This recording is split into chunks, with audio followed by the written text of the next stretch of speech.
You wanna see something cool? Hello, it's me, Stunthead. This is not a pony video, sorry.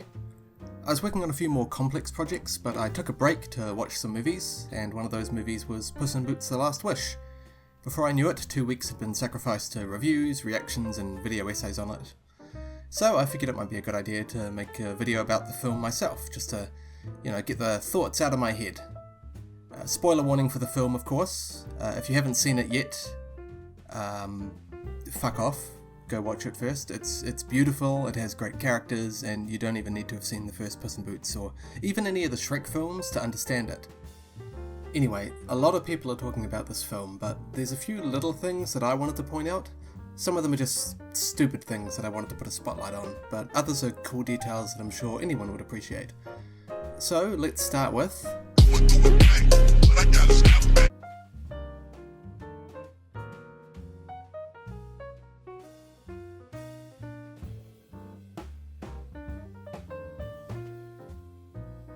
Who rolls the dice and gambles with his life. I just think it's really cute.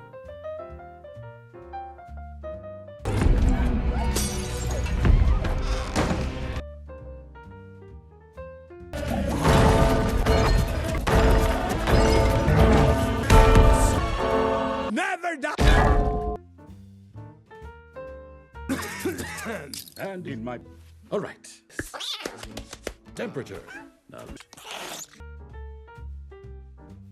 Now, do you know a good place to get some gazpacho? Relax! I am Puss in Boots! I laugh at death! You see? I am a master of the baking. Watch! She is a cat fancier. Okay, so every major character in this film is introduced with a wanted poster, right? Now, Death doesn't have a wanted poster of himself, but he's still introduced with one, because he taps on the word dead in Puss's wanted poster. Meow?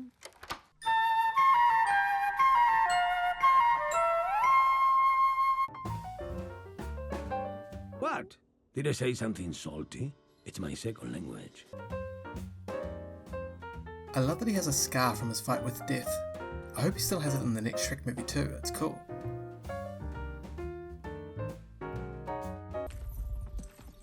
These are too small. Get home safely! Good night!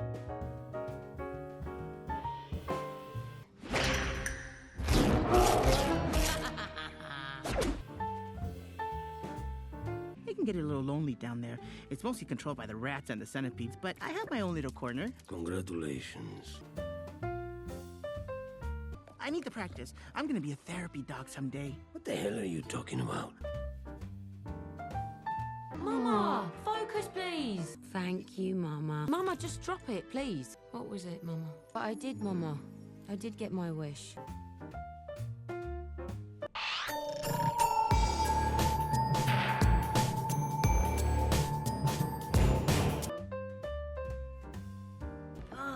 Mr. Big Jack Horner, sir. I barely know her. I can't tell whether she was trying to make a Jack Horner I barely know her joke, or if she was genuinely pretending not to know her sister.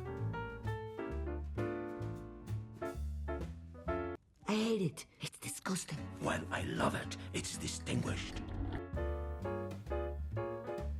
Nice catching up with you, Puss. Gotta go. Considering she's been declawed, it makes sense that she'd have a little dagger to help her with climbing. Give me the map. Trust me. Wait, did they just... Give me the map. Oh my god, they did. They spliced that line together. God damn it, that kind of thing drives me crazy. I'm never going to be able to unhear that now. Okay, so everybody that I see trying to count these guys gets it wrong. A baker's dozen is 13, so let's see. 1, 2, 3, 4, 5, 6, 7, 8, 9, 10, 11, 12, 13. Yep, 13 unique models. Now let's check their deaths. 1, 2, 3, 4, and then 2 rows of 4, so that's 5, 6, 7, 8, 9, 10, 11, 12, and 13. Boom, solved.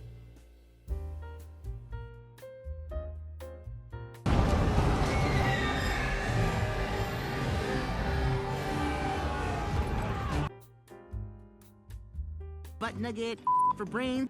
Kitty, may I please see the map? No. Seriously, this is stupid. All I smell is bullshit. Surface? Never found them. Jeff. Jeff? Yeah. I've seen some people say that this movie is fairly predictable, but I don't think I can agree with that, because there's a significant number of reactors who predict that Perito will get the wish in the end, even though he openly states that he doesn't want it or need it. Puss scoffs at the idea that Perito has everything that he needs, and in a way, I think the audience does as well. I got everything I could wish for. No magic required. I never hear anyone talk about how strong of a character Kitty Softpaws is, and I think that's a shame, because she's great. She's rude, but she has empathy when it matters. She bickers with Puss, but it doesn't make her come across as mean, it just makes it clear that the two have history. Salma Hayek and Antonio Banderas have this wonderful chemistry together, and their romantic subplot doesn't feel intrusive or forced. She's extremely capable, but she's also flawed, and the film isn't afraid to make her the butt of the joke at times. What? This is blank. We've been ripped off. Where is the...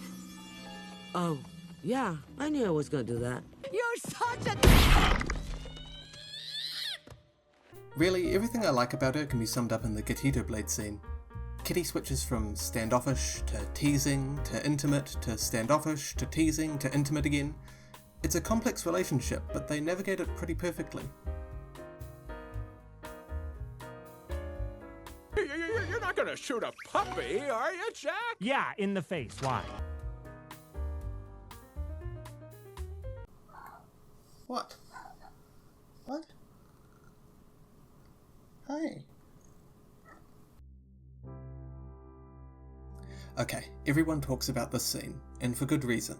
It was emotional, it was accurate, and it's clear that the team really cared enough to make sure they got it right. Animating a panic attack isn't necessarily any harder than animating any other kind of emotion. What's hard is caring enough to want to get it right in the first place.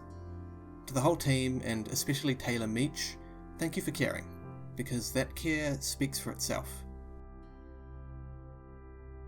The entire voice cast did an amazing job on this film, but Antonio Banderas is by far my standout.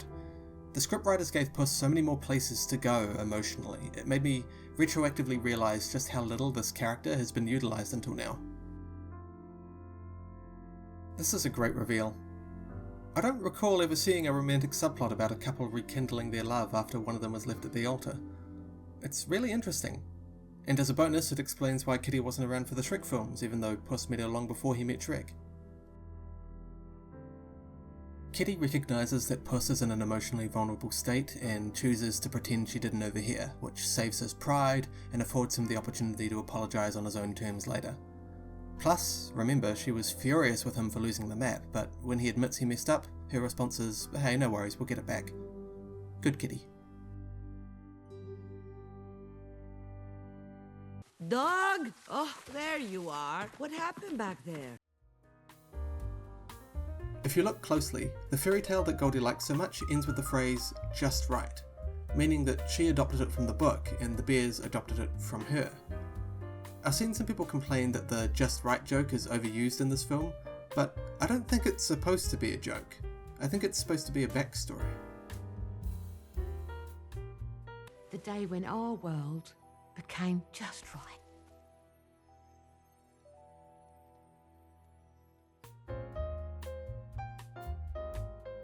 Not to imply that saying "I'm sorry" is cliche or anything, I just think it's neat that they found a way to express that sentiment without actually saying it.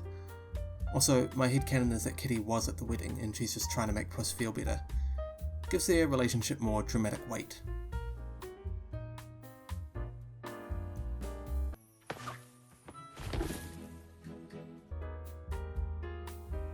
Oh look, that's the girl from the Running of the Bulls. I guess dying is an effective way to impress ladies. I'll have to remember that. I do love the smell of fear.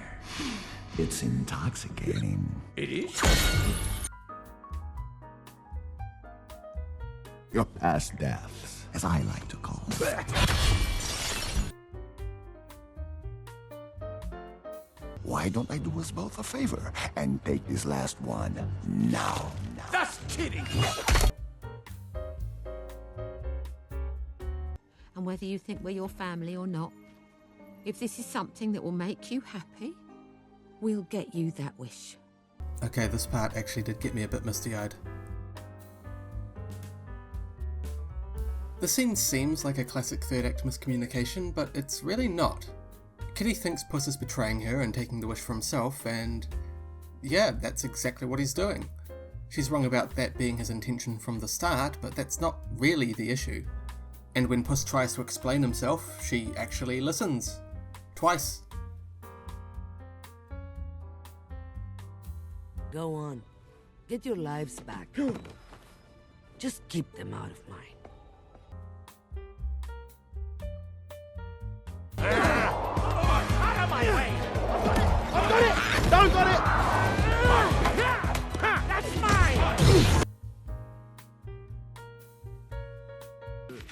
You know that suit Jack Horner wears? Yeah? I'm gonna have one of them. Yeah? Only mine will be purpler. They ain't coming back. Goodbye, purple trousers.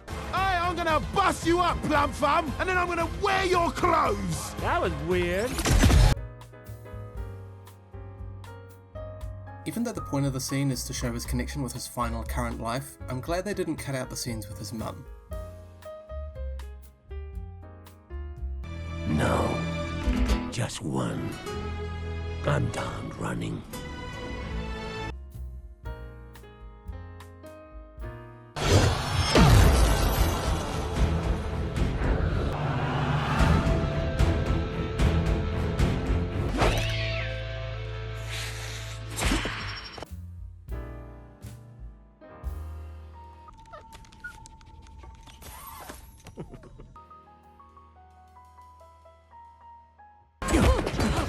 Gotcha! The last! Kitty, one life spent with you is all that I could wish for. You know, this line is really cheesy, but after all we've seen these characters go through, it feels well earned. And I think if I had to choose one word to describe why I love this film, it would be earned. Everything is well earned. The new art style fits into the world, the characters built relationships in organic ways, contrivance and miscommunication was kept to a minimum, serious moments were serious, the humour is timeless, the whole film just felt earned. Even Shrek 2, the gold standard of the Shrek franchise, can't boast all of those qualities. And that's why I'm confident in saying that Puss in Boots: The Last Wish is by far the best film in the franchise. And I don't mean that potentially, or subjectively, or probably, or hyperbolically, or in any other fancy way. It's the best. Straight up. Oh my god, they did it again. They just spliced that line together. Why did they do that? 0 out of 10 terrible film, avoided all